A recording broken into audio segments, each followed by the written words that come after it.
Welcome to the Nerd Party. Let the filibustering begin. Welcome to Nerd Party.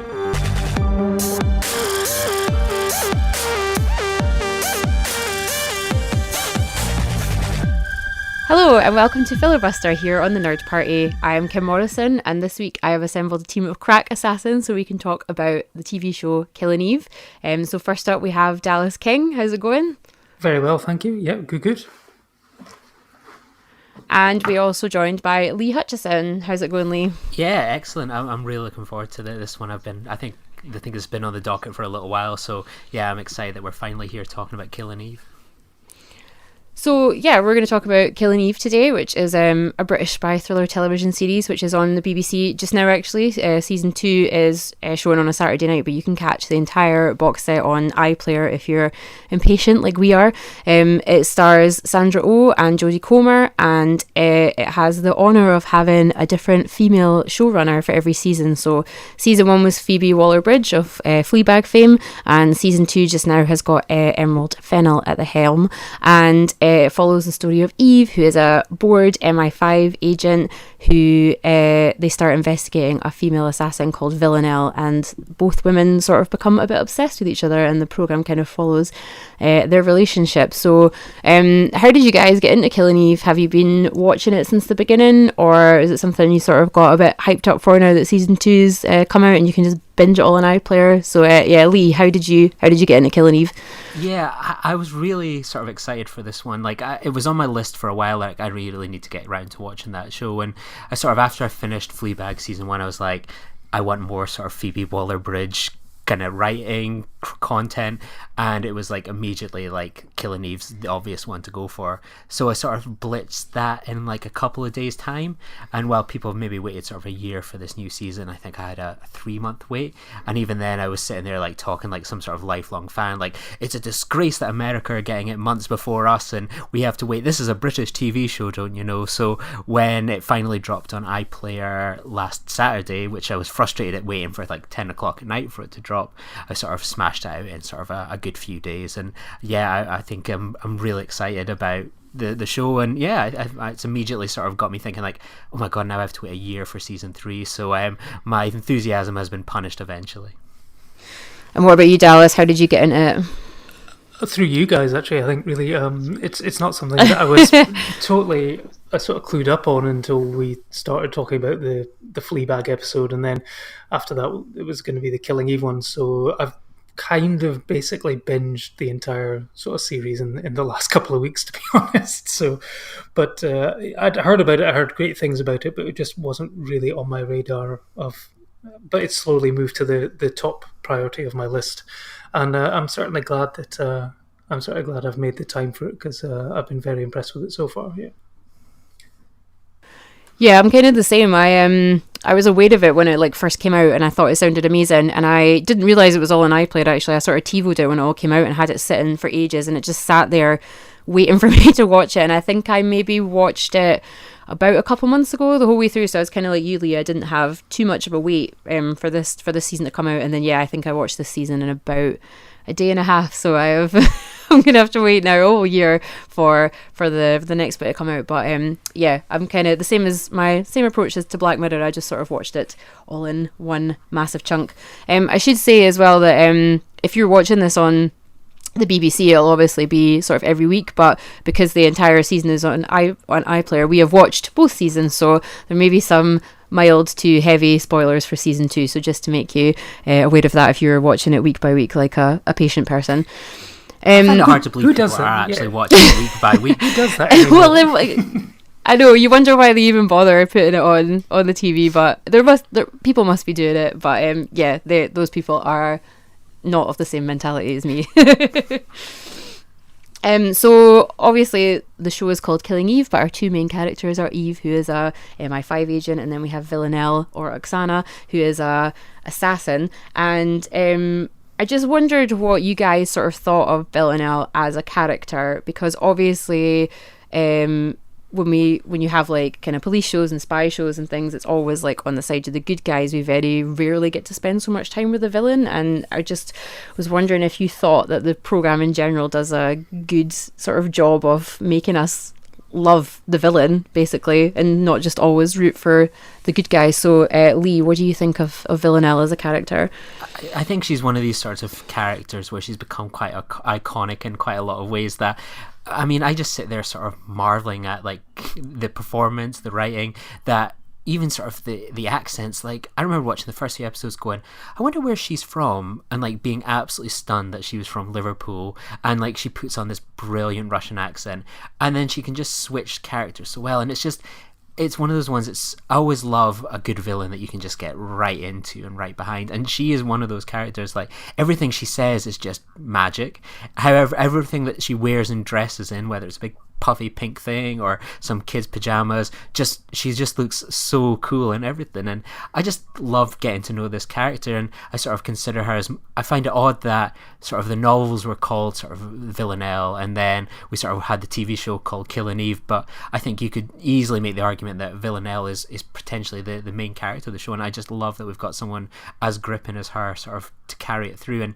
And sometimes you get characters like this where it does wear off and it kind of becomes a bit eye-rolly, but sort of 2 seasons in and I'm still loving the character.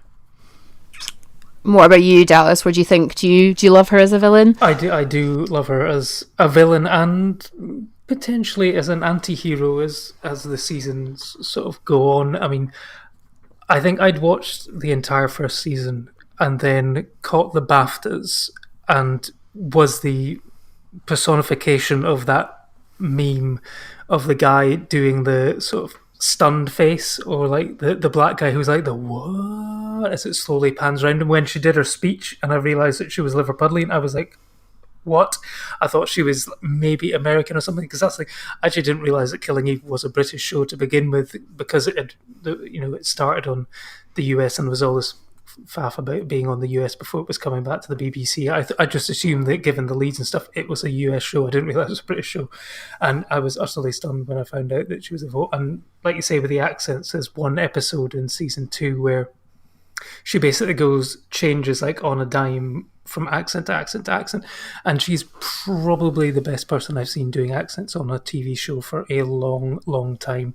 Me discovering she was Liverpudlian is probably the same sort of level of shock as US audiences when they probably finally saw Hugh Laurie speaking in his English accent after House or something. It was that much of a shock. So, but I mean, she's just a fascinating and fabulous character. And I mean, I guess it is nice that it's basically sort of split half and half with her story and Eve's story, because, you know, with something like sort of Silence of the Lambs, where you've got this hugely charismatic villain played by Anthony Hopkins, who's essentially actually only in Silence of the Lambs for about 10 to 15 minutes, but his presence can be felt the entire time. Once you get into sort of the Hannibals and Red Dragons, it becomes more about him than sort of Clarice Starling and stuff like that. So I like the way that this is sort of judged perfectly, that they've both got an equal weight in the story as it moves along. So I thought that was good. And I think there'll probably be a lot more comparisons to Hannibal. I think the TV show Hannibal, that this is probably the female equivalent of that, where you've got these 2 really good sort of juicy main roles, and the sort of relationship between the 2 characters is probably quite similar, I think. Yeah, I think the first time we kind of see Villanelle is kind of a good way of setting up her character, because we don't actually see her like murdering anyone or anything. She's sort of sitting in an ice cream parlour, like eating ice cream, smiling at this kid, and then when she leaves, she just like decks the kid's ice cream into their lap on the way out. And I think it's like the use of humour kind of the whole way through that kind of lets you away with the fact that she murders quite a lot of people. Like, even when she kills people, it's quite entertaining. Like, she's chasing one guy through like a building, and he like throws a phone at her, and she's like, "Oh, nice, you hit me with a phone." Like, I think the fact that she's quite quite an interesting and funny person, I think makes you enjoy her as a villain. Though it's weird because I'd actually seen Jodie Comer in a couple of things. She's in like Dr. Foster and things that I had watched, but she always has like a generic kind of London English accent. I didn't realise she was Scouse either. So yeah, she is an amazing actress. I think her comedic timing is brilliant, and I think that is a huge part of why I love her so much, because she's just like, any situation she's in, she just does not give a shit. She is hilarious, even when she's in like prison in the middle of Russia. She's like pretending to like come onto the guards and stuff and just be hilarious. So I think that's that's an important thing for keeping her on side. So obviously the other main character in the TV show is Eve. I was wondering what you guys thought of her as a character. Did your opinion of her change as the show progresses? Because she obviously changes quite a lot from just being this sort of boring desk MI5 agent, like, as the show goes on and she starts to make more questionable decisions. How did you feel about Eve as a character? We'll go to Dallas first this time. I thought that Sandro did a fantastic job with the character, because certainly in the first series it is very much your standard sort of agent who becomes obsessed with catching this killer, and I like that they didn't sort of go with that in the second series, that they sort of build on her sort of becoming more sort of obsessed and intrigued with the sort of killing aspect and the sort of darker sides, which I think are always sort of there from the outset, but it sort of builds on this. And you could argue that a lot of it is manipulation on Villanelle's side, that clearly she wants, this person to embrace the sort of the darkness within and stuff like that. So I thought she did a great job of that, and I think it was good to have sort of the backstory along with like her husband and stuff like that, to give her some grounding in order to sort of really sort of flesh out the character and stuff like that. And I thought that although I mean it's clearly all about the women in this show, as it was kind of in sort of Fleabag as well, that the men are there to sort of further the plot, but it's really about the female relationships, as we sort of with Fiona Shaw's character as well as the sort of head of MI5 as well. So, but I thought she was great, and I'm really intrigued to see where her character goes even further on from this. How about you, Lee? How are you feeling about Eve? Yeah, like for me, I love Sandra Oh, and I've always loved her since Sideways, which is in my top 5 films of all time, and I've always wanted to see her in better things. I always remembered sort of after Sideways thinking like, she's going to become a huge star, she's got it all. And then I remembered watching Hard Candy like a year later, and she's reduced to sort of a cameo appearance as a neighbour next door while some guy's getting his like balls chopped off and stuff like that. Like, she's a little bit, is everything all right next door? And it's like, I remember being really pissed off in that moment of like, oh my god, like, you have Sandra Oh and you're just reducing her to this role. And then my girlfriend loves Grey's Anatomy, and it's on all the time, and Sandra Oh's always in that, and I see her and I think, god, it's a bit cheesy, like, she's so much better than this TV kind of show.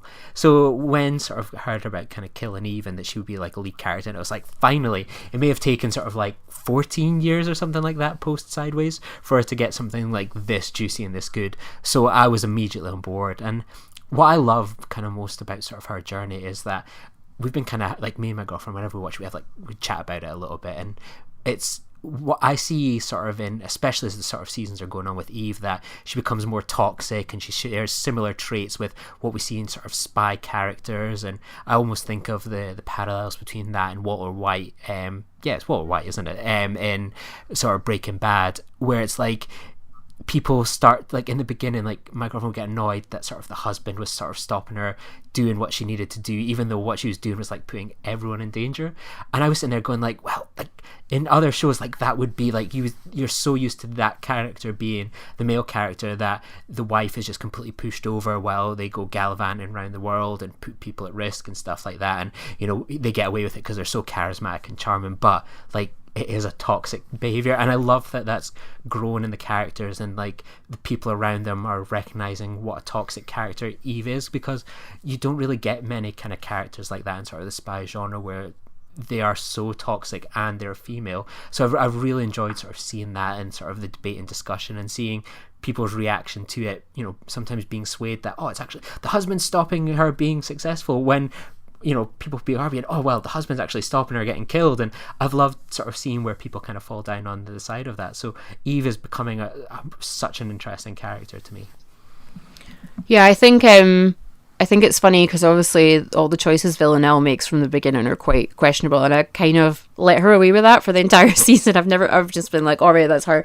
But I think some of the stuff like Eve did, especially in season 2, I was a bit like, oh my goodness, okay, right, that's weird. Yeah, I think like she does things like one of her colleagues gets like shot and she just leaves a note, doesn't like actually phone for help or anything, just kind of leaves a note and hopes that someone will find him because she needs to go off and find Villanelle. So I think it's quite interesting, like thinking about a fact a character is potentially like bad from the beginning, you kind of cut them some slack, but the fact that she has started off like good and kind of normal and progressed into this, like you said, quite a toxic character, I'm not entirely sure like where that's going to go in the next season, like what's going to like happen to her character. It's quite interesting to think about it, but yeah, I think they do quite a good job of just showing her, like, I don't know, I'm not quite sure what the timeline of the show is set over, but it doesn't feel like that long amount of time that she's kind of gone from quite normal, just desk job, to like traveling across the world by herself to like hunt assassins. It seems a bit mad, but yeah, it's quite interesting to watch her like kind of spiral downwards and yeah, see where that'll go. So obviously a key part of the show is Villanelle and Eve's relationship with each other, which they spend a lot more time together in season 2 than they did in season 1. They were quite apart. I just wanted to talk about what you think they like kind of each want out of the relationship. Like, what is the ultimate goal for both of them if they were to come together? Like, what are they thinking? What do you think they each want out of it? What do you think, Lee? I'm still not too sure. I think with Villanelle, it seems very obvious what she wants, that she has resisted killing her. For a woman that loves killing people and pushing them into roads and doing all manner of things to them, like, she has resisted killing Eve when it has been to her advantage numerous times to get rid of her. And I always get the impression, sort of the obsession with, you know, Villanelle from Eve's side. I see it more that sort of like they sort of start heavily hinting and implying in sort of season 2 that Eve herself might actually be a psychopath, and I find it interesting, like, that she might be attracted to sort of that mentality, and you know, I'm sure there perhaps might be something on a physical level, but you know, I never get sort of the impression that Eve is going to really follow through on it. So I'm always kind of confused about, and in a good way, I'm not saying that as like any kind of bad writing, about what Eve is hoping to get out of it. Like, I can see why someone like Villanelle would be so appealing to be around, and like, you know, even for me as a viewer, I'm like, she is a terrible human being, but God, I'd love to be in her company and just watch how she ticks. And I maybe sort of think sometimes that Eve is that audience member for me, and it's fascinating watching where it's going, and I'm curious to see how that will kind of unfold in season 3, especially after the climax. What about you, Dallas? What do you think the goal is for the pair of them? Well, initially, I mean, I thought the goal for like Eve was to maybe like make a name for herself and sort of maybe an escape from the sort of boredom and banality of her life. You know, sort of doing this desk job. She wanted maybe to experience something a bit more excitement and stuff like that, and that's what Villanelle offered. And then it sort of went down the sort of heat road of sort of Pacino, De Niro, Hannah Macaulay, sort of finding someone that, you know, is your equal on the other side of the law, but there's like a charisma to them, and you know, it's, you respect them, but you know you have to take them down, but you want to make sure that they're still alive and okay if possible. But then I think what Villanelle is doing is clearly from the outset, you know, she sees something in Eve that she wants to manipulate, and she wants to basically turn Eve into another version of herself, I think. And I mean, there's clearly an attraction from Villanelle's part, where it's at the point where it's like just every episode she's like, oh, for God's sake, just screw already and get it over with and release the tension, because it's palpable even when they're not on screen together. And it's just like, you know, there's clearly something there, but you know, then eventually, well, I mean, I'm not going to talk about that bit because it's spoiler territory. We can talk about it later. But you know, as it goes on, I think what they both want is, it changes. And I mean, it's almost like, and apologies for bringing the Rock and Fast and Furious franchise into this discussion. You probably didn't think it was going to go down this route, but what you had is initially sort of I'm going to talk about Jason Statham's character, where he was the bad guy, and you had The Rock trying to get the bad guy, and then in the next film, for some strange reason, they then have to team up with Jason Statham's character in order to stop another bad guy, and that's kind of where they've gone in season 2, to the point where I'm guessing season 3 is going to be Killing Eve's Hobbs and Shaw, where maybe the two of them team up on a sort of mission somewhere else to take down an even bigger villain, which includes, massive car chases and huge stunts. But it probably won't go down that way, but that's just in my mind where we might see something like that, but who knows? Yeah, I think it's weird because I feel like I kind of know what Villanelle wants from it. Like, she is quite manipulative, and she's obviously kind of manipulates Eve into doing things and maybe getting a bit more murdery than she thought she would. But I feel like even though a lot of her gestures are slightly terrifying, they also have that kind of romantic edge to them as well. And I feel like if Eve had said she would run away with Villanelle and they could like go off somewhere and start a life, I feel like she probably would have done that. Villanelle's quite open about what she wants in life, and she's quite like fluid with who she sleeps with and things. So I think she's quite honest about it. But I think you're right, like Eve kind of had this whole like project almost kind of hidden away on her computer that was all about female assassins before Villanelle really like properly came into her life.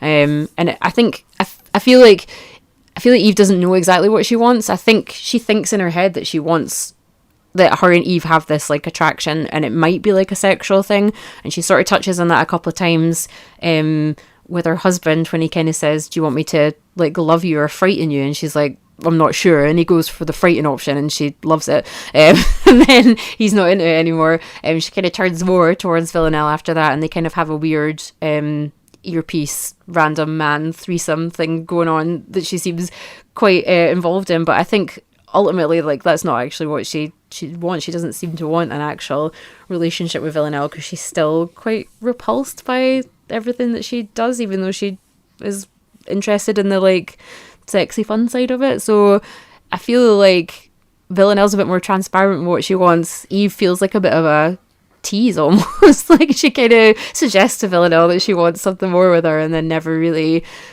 kind of follows through on it, which again, yeah, kind of plays into her character going a bit more downhill than Villanelle's does. We kind of know where we stand with her, I think.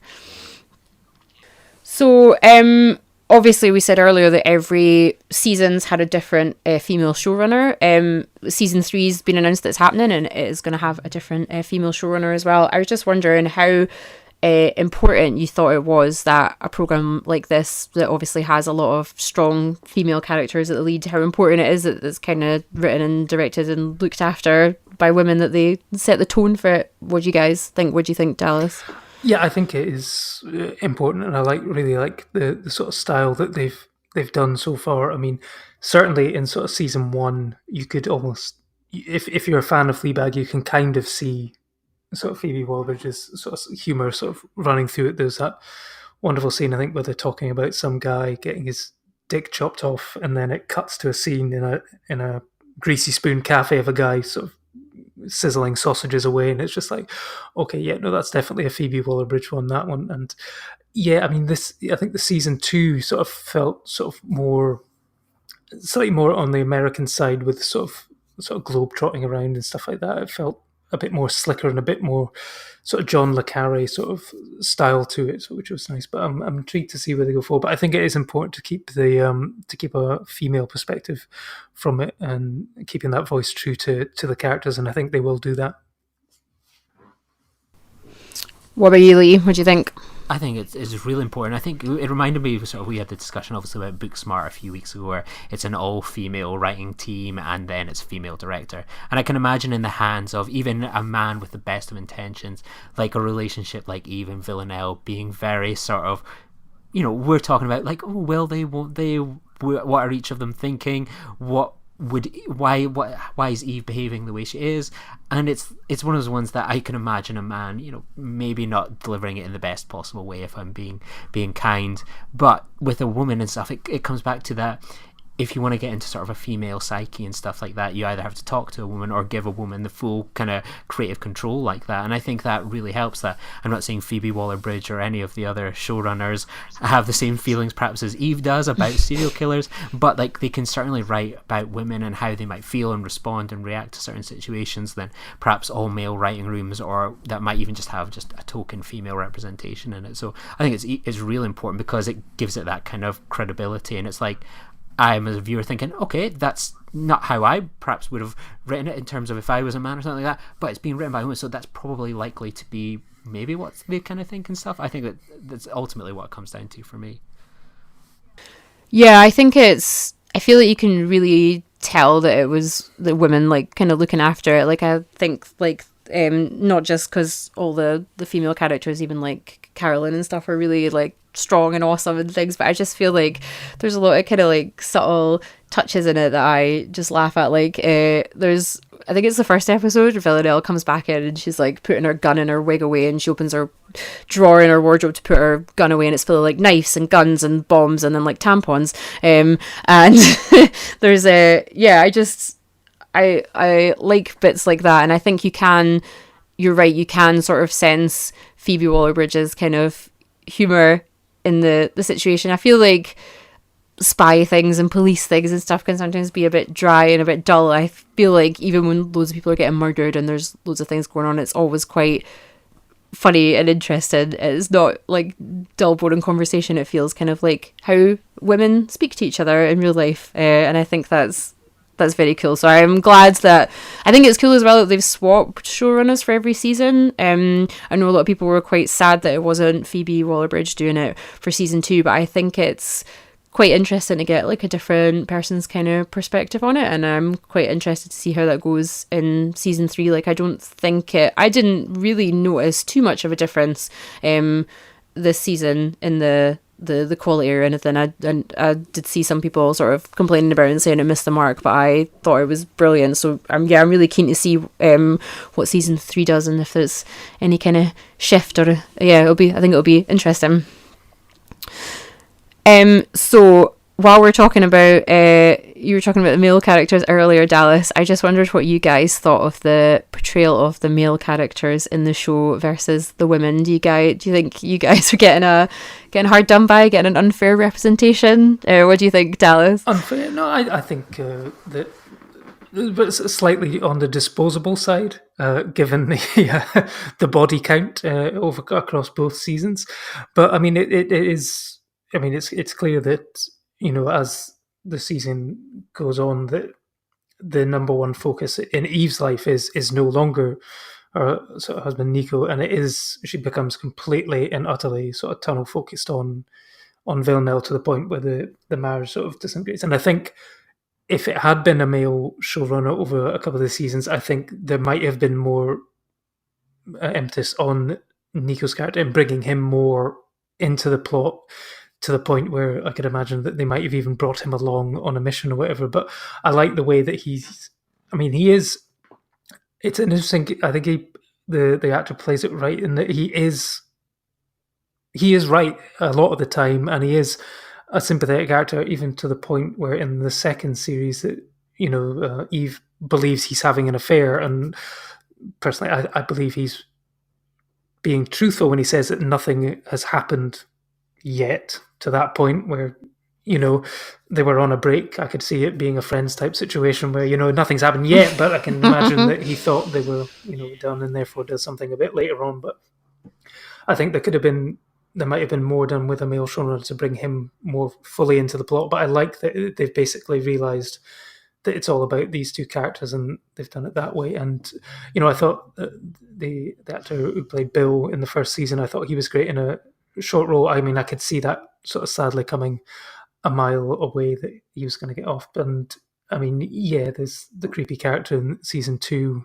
who becomes this sort of voyeuristic Bill Gates type, or maybe not Bill Gates, but certainly maybe a more Mark Zuckerberg type, who I was sort of glad to see the end of as well. But it has to be said that what the sort of third, my other favourite character is definitely Constantine. I thought he's an actor who I'm not really too familiar with, but I thought he was fantastic and sort of really delighted whenever he turns up on screen. And he certainly holds his own with Villanelle as possibly the only person who can probably truly get through to her and probably truly knows who exactly she is, because I don't think Eve, I think that's a problem with Eve at the moment, is that she's got an idea of who Villanelle is, but I don't think she really knows yet, and I think Constantine's the only one who probably does. What do you think, Lee? What do you think did the guys get a hard time in the show? Yeah, I think Constantine, I'm the same as Dallas. I really love him, and I get a real kick from that belly gravelly laugh that he has that I can't even attempt to do. But like every time he laughs, I'm like, oh, that is so cool. But like I kind of like that. I suppose it follows from that sort of the gender flip. It's like, I suppose, go back to Booksmart, you just turn it and twist it. And I think like that's what they've done with sort of the male characters here. Like, you know, Nico, as kind of nice as he is and stuff like that, he is reduced to sort of being that, now Eve, you better be thinking about what you're going to be doing now, and stuff that we see in sort of, as again, similar roles to things like Breaking Bad. He's turned into that kind of position. And then sort of like Kenny, you know, he just gets bossed around. He does what he is told to do by sort of the superior characters. And then Hugo is just, you know, he's a bit one note for me and stuff. Like, I think he's probably the most realistic character in a show like this. That I think we've all probably met Hugo, know a Hugo, and if we worked in a workplace probably like that there would be a Hugo. And I just think that he has his moments, but he is just, you know, a bit of a gobshite, really. He's probably the Bond girl, like actually. And but I'm the same. Sorry, yeah, I think he yeah, does probably, sort of play yeah. that sort of Like, Bond girl thing of he's there, you know, he gets slept with and then is basically discarded and then is kind of like, oh, and then is killed, fridged. So it reminded me sort of I think he's still alive personally, but I think he reminds me almost of sort of Jim from American Pie, that as I say that, oh my god, I got used. And it's just like he's secretly deep down happy, like, yeah, that, and I'm sure he'll be telling his friends, like, yeah, I kind of had a threesome with this girl on top while she had an earpiece in with a female assassin and stuff like that. I'm sure he'll be bragging about that to his mates on 4chan or something like that. But, you know, I'm not really fussed about sort of the male characters outside of Constantine, and I did love Bill. And I do find, I don't know about yous, but like when I think of sort of one of the villains in season 1, which I forget his name, he was the kind of British guy that was just selling secrets to sort of the Russians, and sort of Aaron Peel in season 2. Like, I think that they look like a father and son version of each other. Like, I don't know about you, I'm watching it going, my god, like, it is uncanny. I just think there's a bit of an age difference, but maybe actually, that's just me. We've actually failed to mention the best male character of the 2 seasons, and that's Julian Barrett's Julian in season 2, in the misery episode, yes, as I like to call it. So what did we make of him? He is. I wrote down he is the personification of male entitlement, because when he is like fighting with Villanelle at the end, and he's like, I'm doing all this and I'm looking after you, but what do I get? And then she stabs him with a knitting needle, and she's like, that's what you get. And it's just like, yes, I love that she stabs him with a knitting needle as well. She's like, what's the most like stereotypically like female thing in the house that I could just stab this absolute sexist douchebag in the throat with? And yeah, he was creepy. Again, it's that whole thing of starting off like all innocent, like it feels like she kind of poaches him in the supermarket, but the minute they get back to the house, he just turns into this absolute weirdo. And but I did love him, but I also hated him. Yeah, he was a really fun addition, sort of like one of these sort of one episode characters that sort of Killing Eve does really well. I thought he was so funny when he popped up. I didn't click for me for a few seconds. And I would implore anyone that's listening to this, if you want to see Julian Barrett in one of the best comedy performances of all time, check out Mindhorn. I think it's still maybe on Amazon Prime. It will definitely make your Sunday if you're looking to kill a year until Killing Eve comes back. But I mean, I think Villanelle actually, probably one of the few mistakes she actually makes over the 2 seasons is, as soon as, you know, the door opened and she saw all those dolls in that house, she should have just turned and walked away at that point. Anyone who has that many creepy dolls in their house is clearly not all there. So yeah, she should have left at that point. Yeah, I think just the male characters in general, I think they maybe get like a little bit of a hard time. I noticed in the first season, when Villanelle's sort of killing people left, right and centre, the men do not get a nice time of it. She's just like, yeah, I'm gonna kill you. But when she has like one woman that she kills in the bathroom, I think she gets a bit of a like kind of kinder death than everyone else. She just gets like poisoned rather than shot and chased everywhere. So I kind of noticed that a little bit. I don't know how conscious that was, but yeah, I feel poor like Gemma. Who's Gemma again? The English girl that sort of hooks up with, well, potentially might hook up with Nico. Oh yeah, she did not get in. She is quite annoying, but she is what if you were looked up English in the dictionary, it would be her, wouldn't it?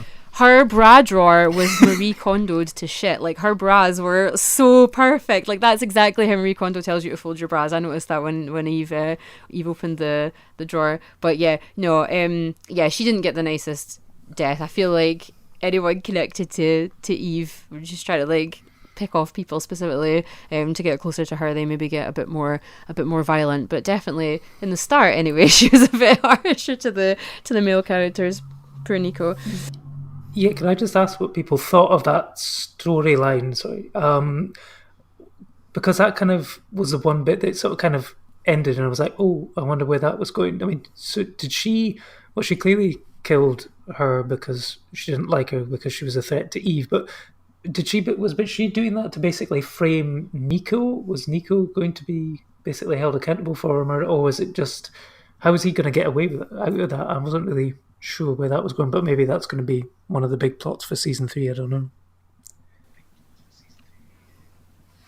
Yeah, I kind of assumed that she'd done it to frame him, but then when I saw how she'd killed her, I was like, that seems overly violent. Like, I don't know if that looks like something that, like, you feel like if Nico was going to murder him, it would have been like a kind of crime of passion, like accidentally strangled her or knocked her over or something, not like wrapped her entire face in sellotape. So yeah, I'm not really sure, actually. I wasn't sure if he was locked in with her and she's just kind of leaving him, she's not actively killing him but getting rid of him at the same time, or yeah, I'm not sure.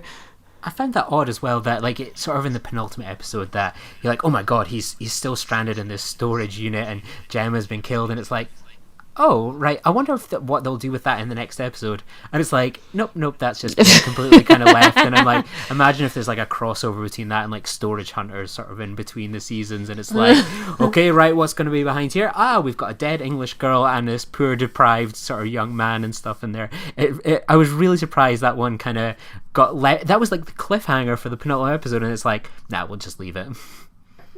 Yeah, because I'm pretty sure like the recap in the final episode featured that, and it was like, okay, well, they'll tie that thread up, and it was like, oh no, they haven't. Okay, so yeah, I guess that's one thread that's still dangling before season 3. And as I said on last week's one with the Chekhov's dishwasher, the fact that Hugo talked about playing dead, I mean, I think that's going to basically come into the end of how the season 2 ended, and that someone might be playing dead. Who I'm not going to say in case anyone isn't saying it. Yeah, that's funny because that's exactly what I was thinking. I thought that was a very significant line when he said it. I was like, no, that feels like something that's going to crop up later. So yeah, we don't have to talk about the ending because we don't have to spoil it entirely. But what do you think you guys would like to see happen in season 3? Obviously, this season they sort of had to introduce a bit of a side plot with like another assassin and a weird, creepy guy who. Was just horrible.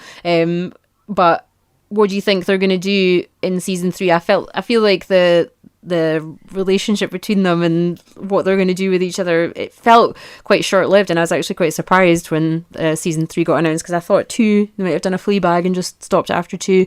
So what would you guys like to see happen in season 3? What do you think, Dallas? I'm not really sure where it's going to go, because I know that the season is based on books. I'm not sure how many books there are, and whether how closely it's sticking to those plots, or if it's doing a sort of Game of Thrones and getting to a certain point and then sort of going off on its own. But I mean, there's still lots of sort of chess pieces on the table for plots to go with, and because I was surprised because it sort of gets to the point where you think it's going to go one way, and then they sort of stop that and then think, okay, right.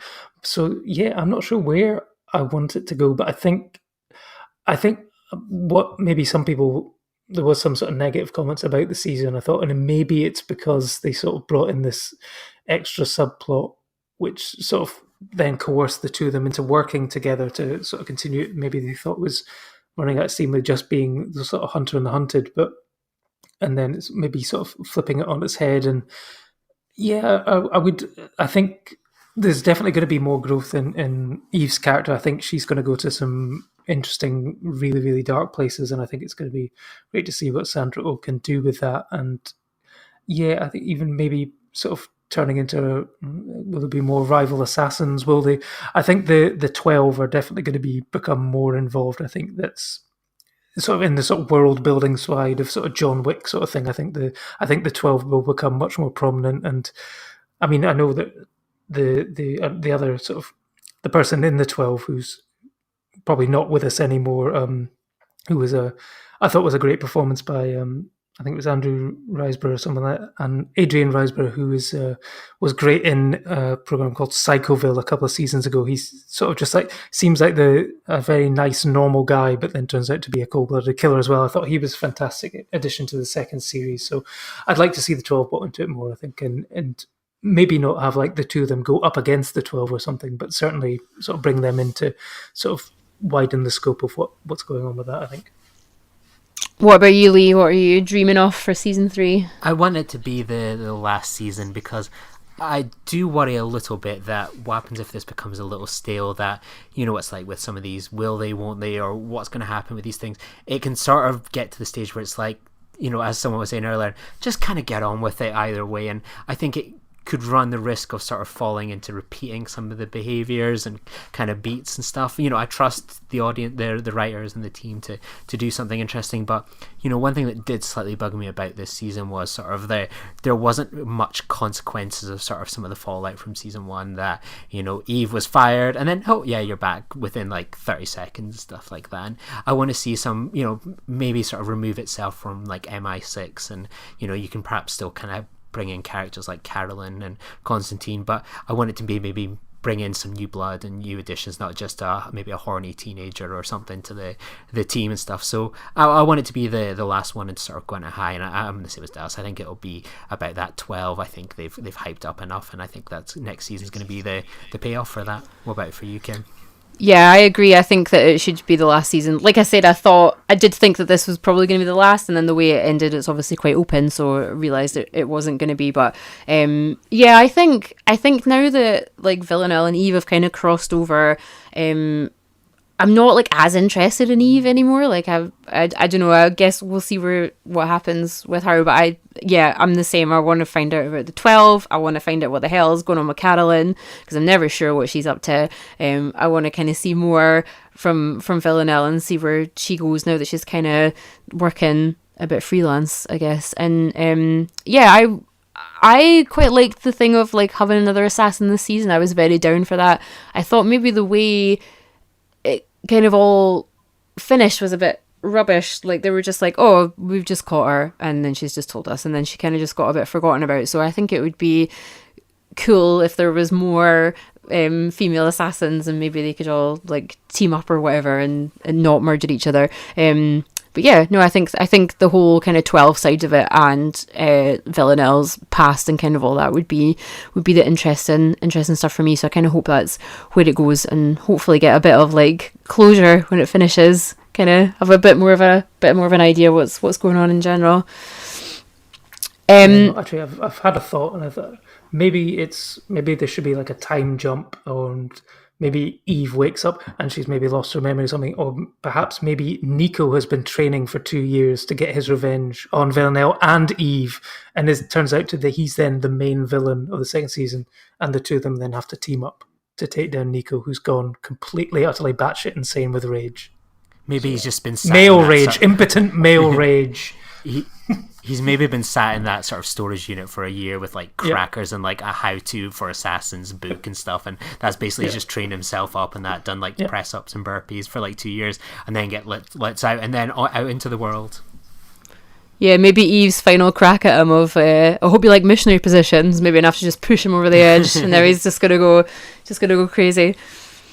Killing Eve being sort of like Villanelle wanting to kill Eve. Now it's Nico wanting to kill Eve. So yeah, that's it.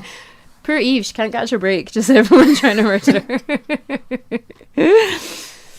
So do you guys have any final thoughts on Killing Eve as a whole? Now we've watched both seasons, we've got to wait a year, probably a bit longer because we're in Britain and we're not as important as America to see the next season. Have you got any final thoughts about the show in general? Yeah, I think I'm excited for more. I think that probably sort of for the next year or so, content for people about Killing Eve will be probably, I think, the problem is, I think, you know, a great TV show is kicking around and there has been some nice writing about the show and content and stuff like that, but I think I would like if people maybe kind of reined in that the how to get the Villanelle look. I think like every single website has gone on and on about that since, like, here how you can get the dresses, how can you get that look. It's like the show is brilliant. Yes, like her costumes all make kind of a fantastic part of her, but like maybe make more content apart from saying how a character dresses and where you can find them. Like the show and the writing and the characters deserve a bit more sort of content than that. It's just becoming a bit boring. I think it's that thing of, you know, you've just binged sort of 2 seasons in a row and now you're thinking, oh, should I have actually maybe sort of strung it out a bit longer so I would have less time to wait? Because I remember when I was sort of gearing up, I think it was for Sherlock season 3, and I was getting my wife into it, and we watched sort of the first 2 seasons, and then she was like, "How did you manage to wait like a year to find out what happened?" And I was like, "I know, right?" And then we watched, you know, the couple of episodes of season 3, and then it's like cliffhanger for season 4, and they're like, "Oh no, now we've got to wait a year." And it's like, maybe we should learn to space things out to enjoy it more rather than sort of binge everything and then feel really good, but then like really stuffed after like 5 minutes and then regret it immediately.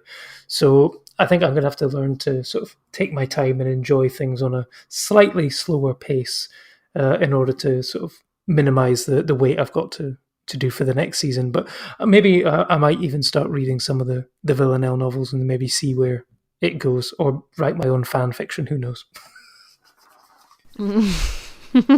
So what you're trying to say is that you're going to watch Chernobyl in a week then, Dallas? Like, be honest. I've heard that's based on a true story. Am I correct?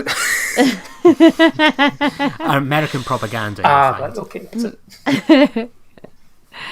Yeah, I mean, I've watched season 1 of Killing Eve now twice, so I can confirm that it is just as enjoyable the second time around. So I think that will be my coping mechanism until the 3rd season comes out. We'll just be probably watching them again because it still is funny and it is interesting. I know you just said to not judge characters on their outfits and stuff, Lee, but I do think my Halloween costume this year is going to be that like sexy murderous pig that Villanelle was rocking in Amsterdam, because yeah, that was brilliant, and I think that would be, if I could somehow get my hands on a like a giant pig head, I think that's what I'll be doing for Halloween this year. I'm sure David Cameron can sort it. Yeah, we've had a lot of sexy pig references in the last couple of episodes, which is slightly worrying. So we've just been talking about lots of strong female characters, so that segues nicely into our 52 films by women pledge, which each week one of us, well, all of us actually, pick a film directed by women to recommend to you guys to go out and watch. So Lee, what is your 52 films by women pick for this week? Yeah, so this episode drops on Wednesday, sort of the start of the Edinburgh Film Festival, and I'm picking a film that's got me really excited, and that's a film called Emma Peters, and it's about an actor called Emma Peters, who decides that she has reached the expiry date for women in her profession and will commit suicide on her 35th birthday, but Emma falls for Alex, the funeral director she asks to organise her funeral. So this is directed by Nicole Poleo and screens at the festival on Friday at 6:10 and Sunday at 1 p.m. So this film I think it's going to be up my street, so I'm excited to check that one out, so hopefully people will check it out too.